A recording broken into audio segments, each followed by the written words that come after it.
Hello, Chitkara University, and welcome to another episode of Alumni Talk Series. जैसा कि हर episode में आपके यहाँ के चितकारा यूनिवर्सिटी के ही पास आउट्स आप ही की यूनिवर्सिटी में आके आपसे अपने एक्सपीरियंसेस शेयर करते हैं बहुत से varied experiences we have shared till date.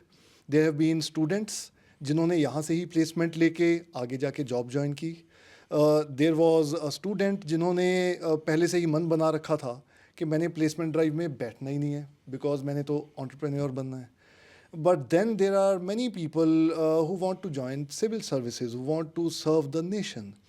So today we have with us Mr. Prashant Arora. Currently he is in IRAS, Indian Railways Account Services. He is Joint Director, Railway Board. But after completing his electronics engineering in 2010, he did not really want to join any other job. He right away started preparing for civil services examinations.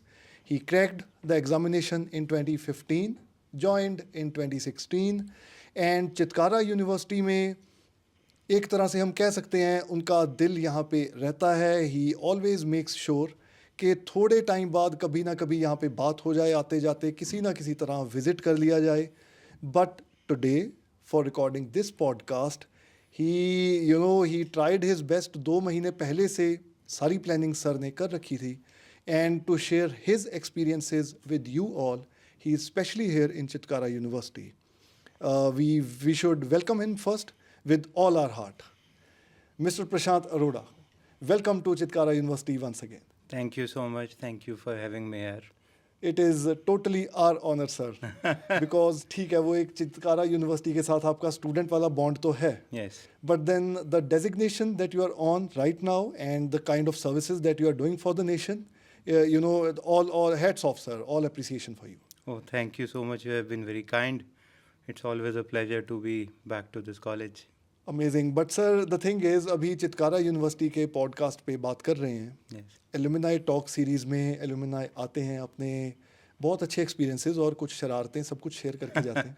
Yes. Indeed. So no doubt, it is not really the right time to discuss a lot of things in front of camera.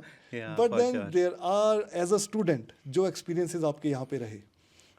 Take us through those experiences. या फिर 2006 में, the first time when you entered in this college. Take us through that day. How did you spend that time? I had joined in BTech Electronics and Communication in 2006. Yeah. And at that time also, this college had made a good name in the region. And I remember that there were only 2 major blocks, 2 major infrastructure blocks here. One was Edison and second was Newton block. And I think our classes were in Newton block.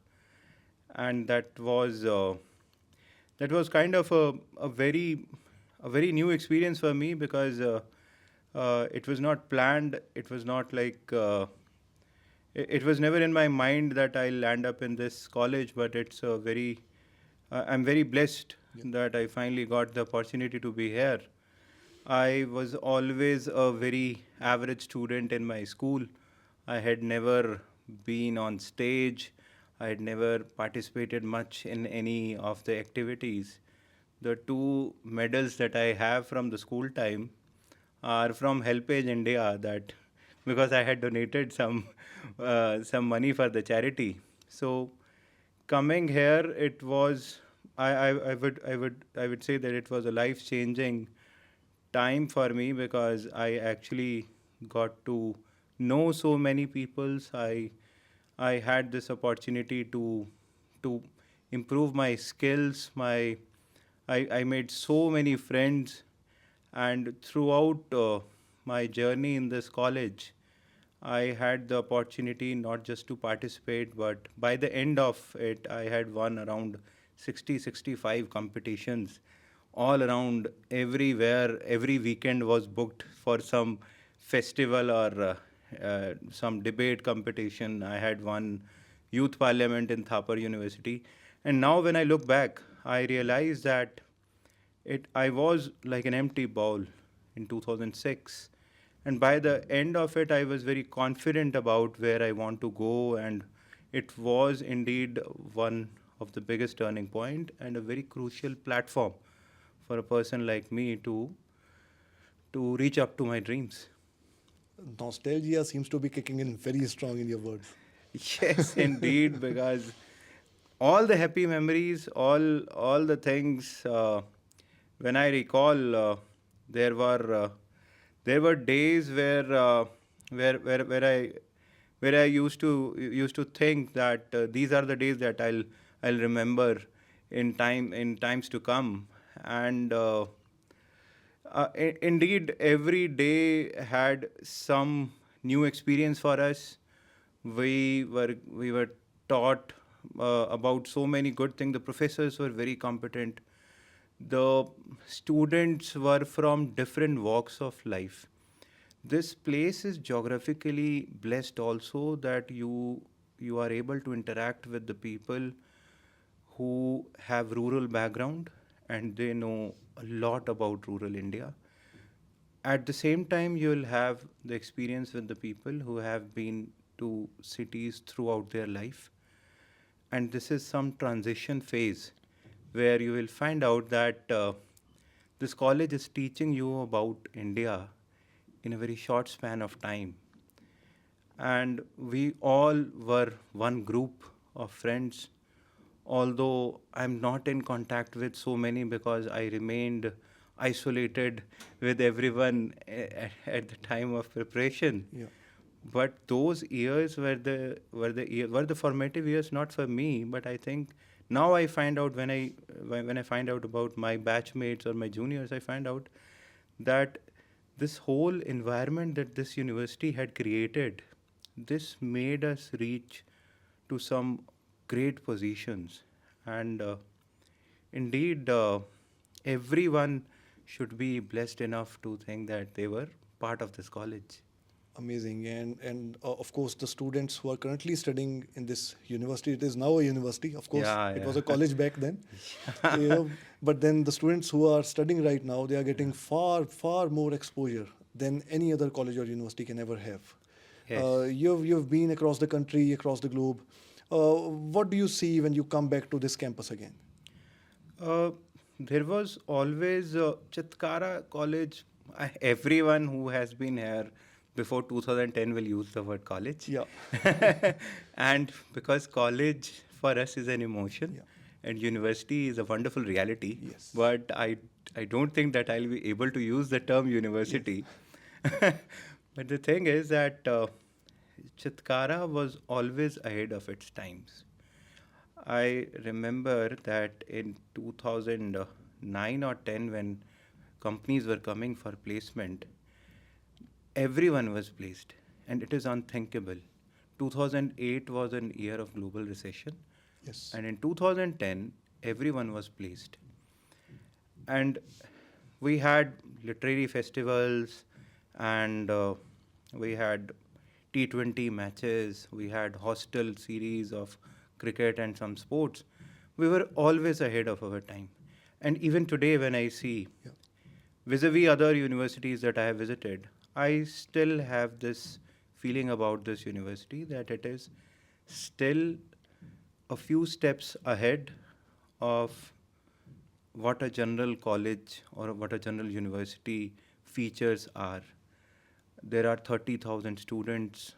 I just got to know that there are 13,000 hostelers. So the scale has risen like anything. Uh, the infrastructure has developed like anything. If a student has faith in herself or himself, then this is the best place to literally explore their potential and reach where they want to be. That's so true. And tell me something. So when you came to the university today, you entered the university. While entering the office of Harkiran ma'am, Yeah. so there is this wall of memories. There are a lot of pictures from back then, and of course from today, the current times. So does it take you back to some specific memories when you walk down that block, which was earlier your classroom, Yeah. and is now a lab and now is meant for the offices? Yes, this Edison block was dedicated to only classes. Yeah. And there was one lab on the first floor, and That's it. And the moment I entered inside, I thought that I've come to the wrong place. I thought that we are going for some lecture hall. And then I suddenly discovered that there is one whole dedicated place for alumni, and it's always uh, a humbling experience for someone like me who could find his photograph in the wall of fame. And this wall of fame that this college has decorated has dedicated a place for different different career progressions. There are people who have done wonderful in defense services Yeah. also. There are people who have their own startup, and there are people like me who are in government. Yeah. And this one nucleus is the place where everyone has risen to different areas. So apart from looking at my picture, I was fascinated to see so many, and there were a few known faces also who have done such a wonderful thing in their career and their professional life. And it is always a great experience, because the brand of your university is your brand also. You are the brand ambassador for that.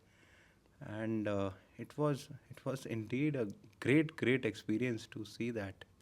Amazing. And we can feel those emotions in your words, when you speak that out. Yeah.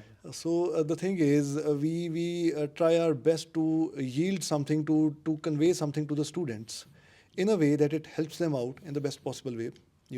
So there are a lot of people who would be looking forward to join the government services, the civil services. So what was your reason to just go for UPSC examination right away after passing out? So the moment you clear engineering, Yeah. or you are in the final semester or in the last year, Right. you are telling it right away. You have told it earlier also that there are a lot of people who are getting placed. Most of them were getting placed. Yes. All of them. So when all of your batchmates are getting placed, and you have a totally different target of following UPSC examination, you Right. appearing for that. So is it okay? Is it, did you have enough confidence, or was it something else? So why did you pursue UPSC only right from the beginning? Uh, I think when I told that everyone was placed, it included me also. Okay. So I had a plan B ready for me. And what I observe is that we all are middle class, maybe lower, maybe higher, but a big chunk of this country is middle class. And you will find out that the children of middle class don't have this dream to become civil servants, but their parents' dream is always that their kid must become civil servant, or must appear, at least give a good try to become a civil servant. In my case, it was not like that. I always wanted to uh, join the administration of the country in some way or the other.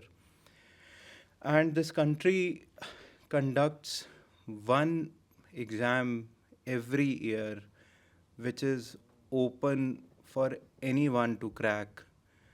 And this is one open arena where someone who has talent and skill and knowledge, and who is strong enough to put his mind, can clear the exam. So when I had got my placement in 2010, what I had in my mind that I'll give a serious try to this exam, and I'll dedicate 1 or 2 years. And if something does not work out, I'll go back to my engineering and I'll pursue MBA or MTech, and then I'll go back to where it all started. Okay. So in 2010, I started seriously preparing for civil services, and for one whole year, I was isolated with everyone and I studied anything under the sun. Now, in civil services, the subject, you name the topic, and I'll show you the syllabus, that it will be somehow in the syllabus itself. It's word geography, word history, word politics, Indian geography, history, politics, Indian polity, ancient history, culture, science and technology, economics, and you name it, everything is there. And all the current affairs which goes on. So I studied for 1 year, and I had this in my mind that The confidence I had got from this university, that since I have been the person who had never been on stage, has won loads and loads of contest and declamation and group discussion and whatnot. So I had confidence enough that if I put in good hours, I'll be able to clear it. I cleared prelims in my first attempt. And that was the turning point. My initial thought was that I'll give 1 or 2 years. Now I had got that feeling that since in the very first attempt I have cleared prelims, and clearing prelims means that if 7, 8, or 9 lakh people are appearing and you are in the top 11,000, it's by itself it's a big achievement. Yes. So it boosted my confidence, and I had this in my mind that this is what I want to do. So, but I could not clear mains that year. Next year I cleared prelims and mains also, but I gave the interview, but I could not see my name in the last list. Now, when you are so close to the victory, it will be foolish that you decide that it is not my cup of tea. Because when you have reached so close to your dream, and there are all visible signs that you have cleared prelims and you have cleared mains also. Next year also the same thing happened. Prelims had become a cakewalk for me. Okay. And mains I had cleared, and in the interview I could not find my name in the last list. Then I gave my third interview where I cleared. I scored 533rd rank. And now when I look back, I find that there are two crucial factors which worked over here. One was the confidence that I got in this university, that nothing is impossible. If your dedication is pure, you can do it. And the small success that I had got in my first year, which had cleared many of my doubts. When people from IITs and IIMs, doctors, architects, graduates, teachers, engineers, everyone is giving one exam, and you are able to clear the first step of that exam, it clears many of your self-doubts, that it is not impossible. These are normal people who are putting in a lot of hard work, and there is a bit of destiny involved. Let's go with the flow, let's give our best, and we'll clear it. So the two turning points were, one, definitely this college. Yeah. I have echoed this at multiple platforms. And second would be the initial victory that I had got. Amazing. And those are some very strong and very, very motivational words, I would say. Because to follow the same profession, same passion, I would say, to clear a particular examination for so many years, and to have that confidence that clearing prelims is a cakewalk now, to have that confidence, it is totally something else. That's amazing, sir. It's always good to know about these stories, and it's actually a success story. बहुत सी बातें करते हैं हम success stories के बारे में, but this perseverance, this patience, it is not, it is something rare. It is not very common.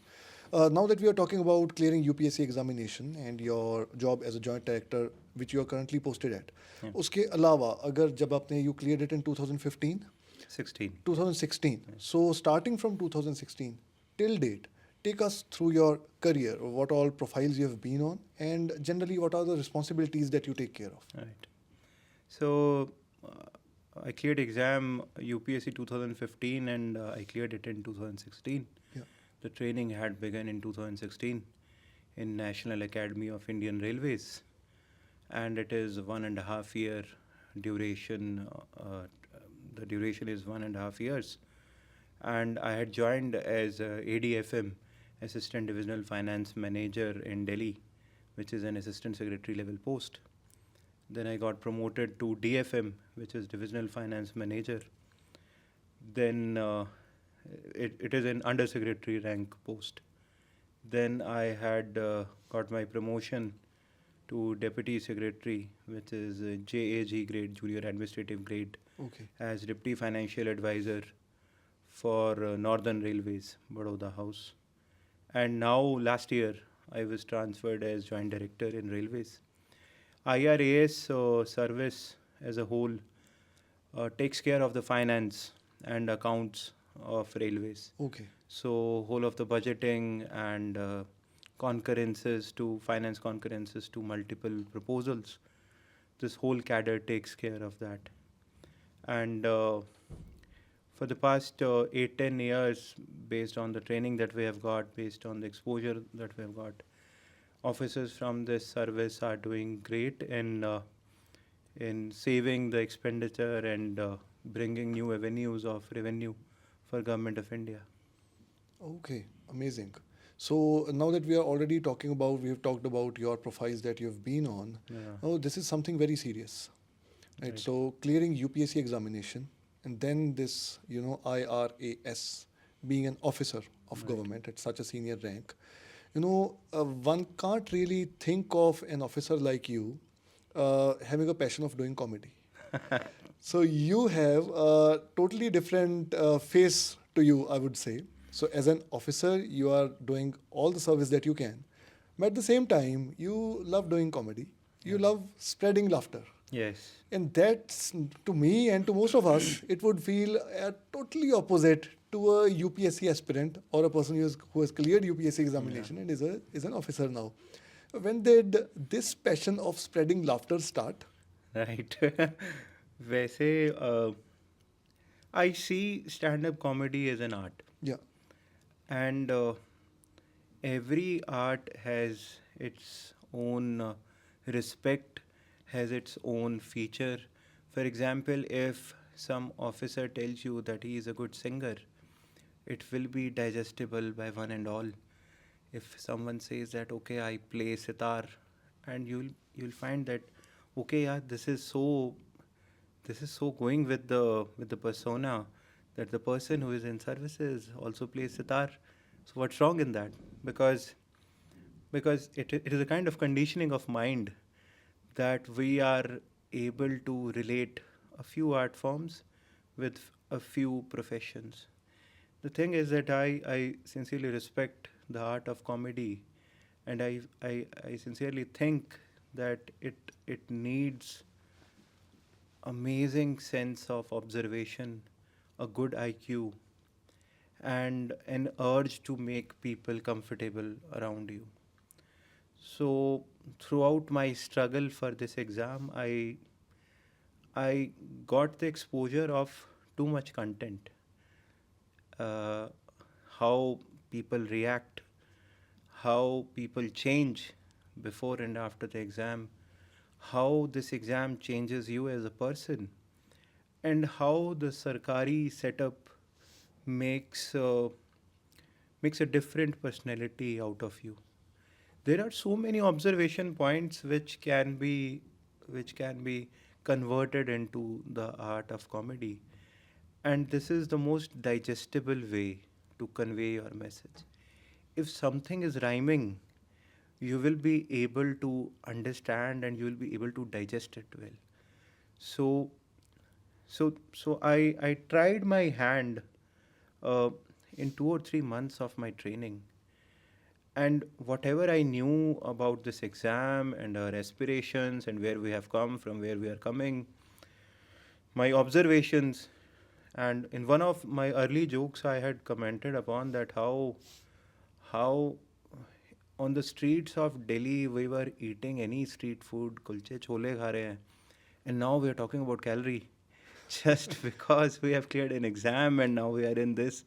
So there are so many things which the crowd could relate. Yeah. So this stand-up comedy is not at all for general public or the people who have never been to this whole area of studying or giving exam or being in government service.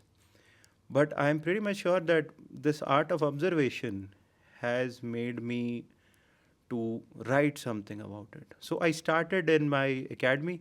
I performed there, and it was very, very well accepted. Then our training was like we had to visit a few academies of different services, and it is the power of social media that everyone knew that this person is doing some kind of comedy which is an empty space. You will see so many comedians talking about typical jokes about HR or private sector or startup or whatnot and relationships and whatnot. But you'll not find many who are talking about this aspect of life. There are so many into government service in different classes, but they they have the same mindset, they have the same routine. So it was received very well. Now, when you get a good reception, Yeah, you try to act more on that. definitely, yes. Now, what I do is that I don't actually perform much. I write comic poetry. Since it is written, it is revised, I read it multiple times so that it is very light and funny. And I've been performing. So it's not actually, if you see, it is not actually absolutely out of the way. It is only that everyone is observing the same thing. There is one guy who is talking about it. Yes. And since everyone is observing it, everyone will be able to relate with it. That yes, I also observed the same thing. I also observed the change in my voice. I also observed that I was invisible a few years ago to many, and now suddenly everyone knows me, and everyone is claiming that I used to be your best friend, even though I don't remember the name. So this kind of things are so relatable Yeah. that it will work every time. That's so true. So, is there any particular joke or anything that you made comedy about which was really, really well appreciated by the people, and you think कि यार वो joke ना होता तो शायद उस दिन मजा ना आता, अच्छा क्या वो बोल दिया. Actually, it's been so many years. When I had joined my service, whole of the batch was not married, and I used to joke about that uh, this whole gathering of officers must be sponsored by some Jeevan Sathi or Shadi.com because we are here to choose our partners. And at that time, it was the most appropriate and most relatable joke. Now, of course, I cannot say that. Yeah. Now, uh, people have kids and have responsibilities, and there are so many rules which are applicable to one and all. So I'll not tell any specific joke at all, but I'll tell you one symmetry that I maintained, that I knew my audience. So initially I used to joke about all these things, that the marriage stuff, or how difficult exam was, how difficult was it to survive in Delhi and in coaching institutes. Then I talked about how life is in government service. Now I talk about the duality of our personality, that at one time we have to be serious and we are required to be. And in the other time, we have to be the most funny guy in the room to make everyone comfortable. So my permanent audience is my family. They are getting all the jokes. Okay, so now that you are such a keen observer, we all know that now. You've come to Chitkara University back again today. So when you leave from Chitkara University today, is there any comedy content that you're taking along with you? Anything that you have noticed? I The things that I have observed so far is that the dress code, it is so good. We didn't have that. The facilities that these people have got. But I'm 100% sure that there'll be so many students who will be comparing, who will be saying that it's not good enough. And the comedy lies in this fact that we are not getting the seriousness of the present. That you, even if the facilities or the environment is 10 times better, there'll be many critiques कि ये भी हो जाना चाहिए था, वो भी होना चाहिए था.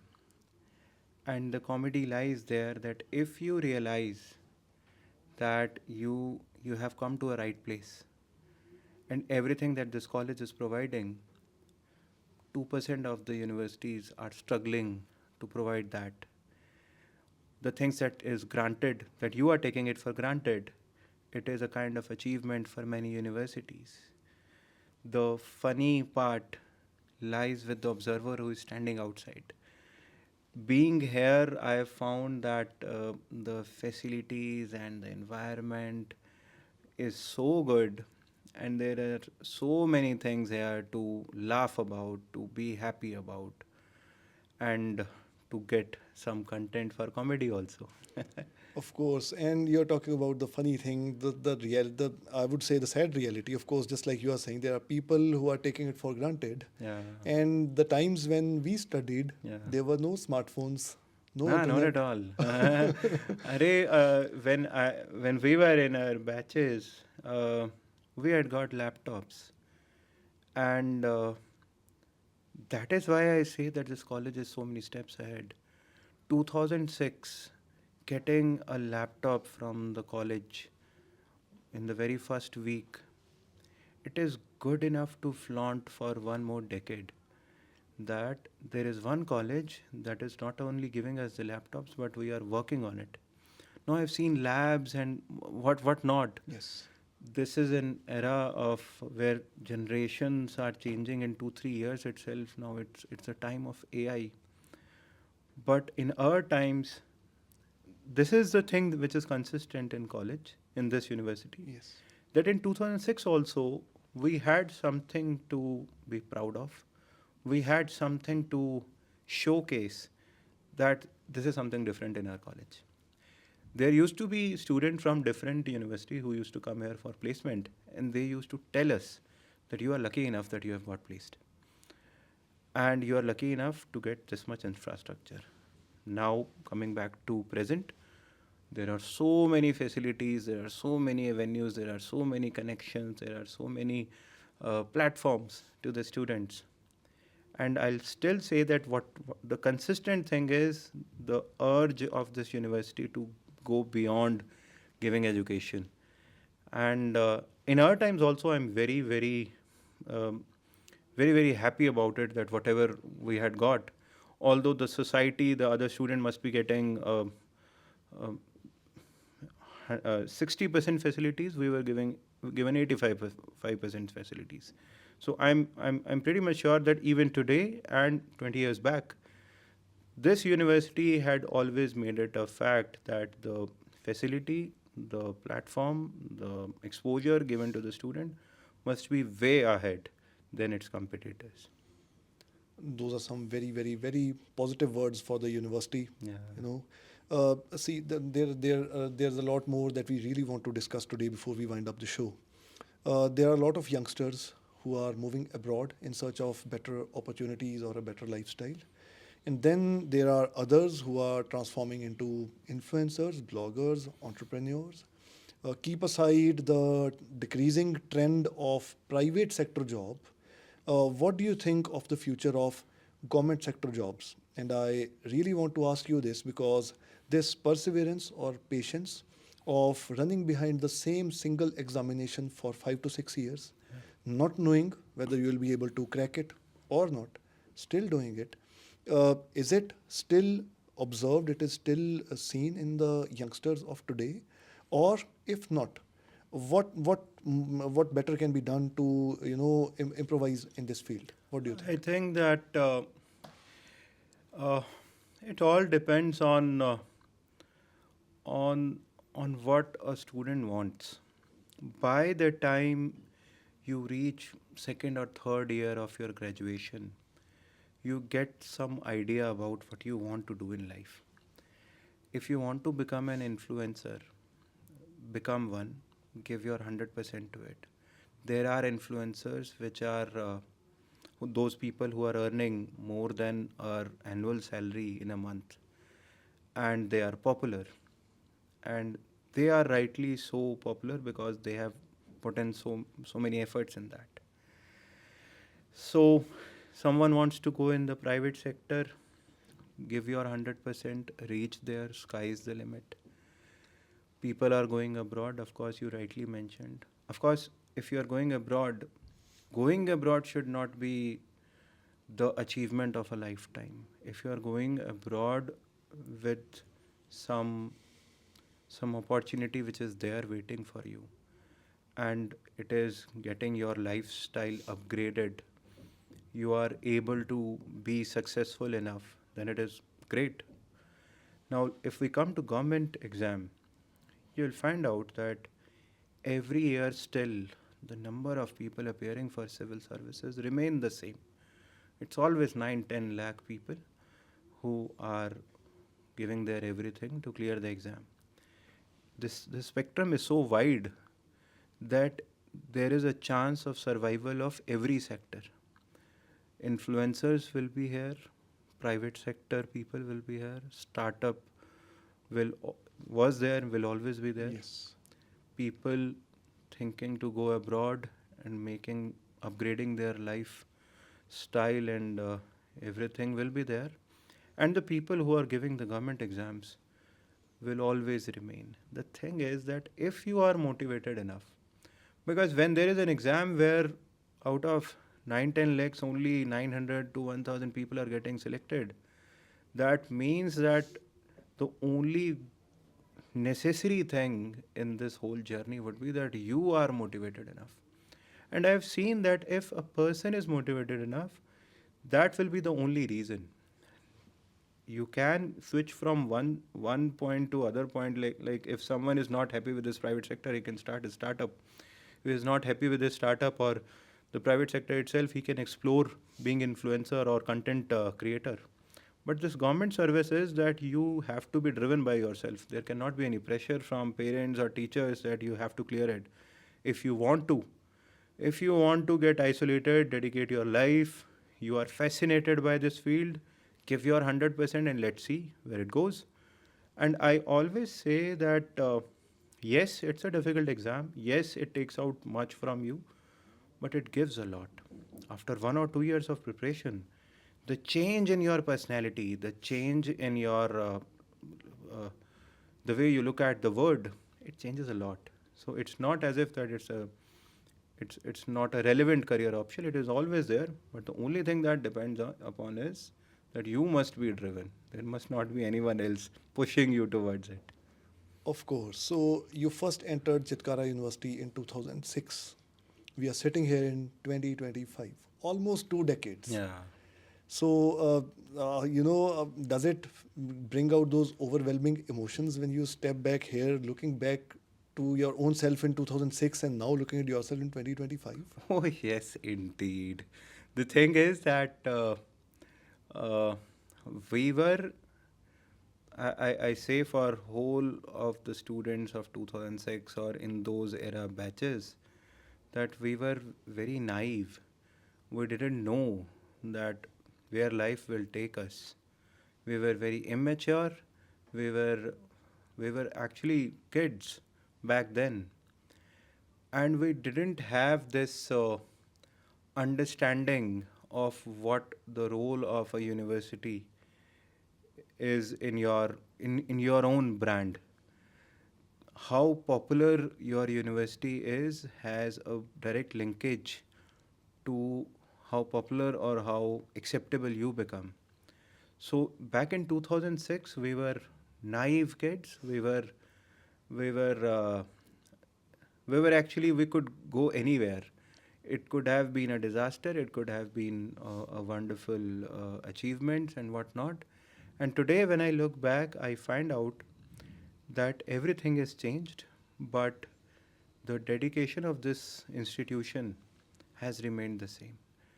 The faculty, the facilities, the the family level attention that everyone is getting, it remains the same. So I am very happy coming back after almost 2 decades to witness the rise of this college, the not just infrastructural or the scale by which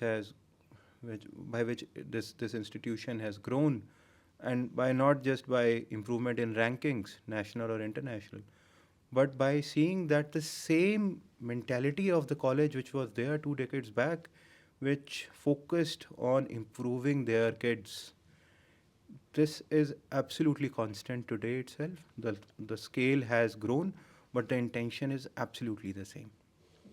Those are very, very positive words of appreciation, And before we wind up the show, there is this tradition of asking the guests to share some message for the current students. And because this Alumni Talk series is specially curated for the students of Chitkara University, keeping in view, we share your journeys so that they should learn something out of it. So, what is that one message that you would like to give to the current students of Chitkara University? First of all, you are too many. You are 30,000.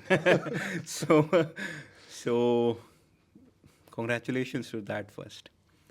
I would only tell all the kids right now, right here, that everything is perfect here. This university is giving you the right platform. Every facility is world class. The exposure that you have got, you are blessed enough that you are here. The opportunity that you are getting, it is unthinkable for many universities. So respect that thing first of all, and then make up your mind. There is no rule, there is no perfect way for success. Wherever you want to pursue you want to pursue higher studies, you want to just join the job, you want to start a startup, you want to go into government services, it all depends on you. Rest of the factors will be taken care by this institution. You just give your 100%, and maybe 10 years down the line and 15 years down the line, you will find that yes, this actually worked. So have faith in the system and give your 100%. Things will be awesome. Those are amazing words to wind up the show, to conclude the show today. Thank you so much for taking out time, sir. It was an honor and a pleasure to have you back in Chitkara University. Thank you so much. Thank you, sir. That was Mr. Prashant Arora with us, currently a joint director with Railway Board, India, IRAS officer. Just in case some of the students might confuse it with IRS, that is what I confused it with initially when I heard it. So it is Indian Railways Accounts Services. So that is IRAS officer, Mr. Prashant Arora with us, one of your own seniors, one of your own alumni. And this is what we seek. This is what we expect from your seniors, to share their stories with us, to share their stories with you all, to motivate you, to show you the real picture, and to let you know that you are in one of the best institutions around, and there cannot really be something better than this. That was all for today's Alumni Talk series. That was I, Mubarak Sandhu, with you. That was Mr. Prashant Arora with us in this episode. We'll be back in next episode with another alumni. Till then, take care.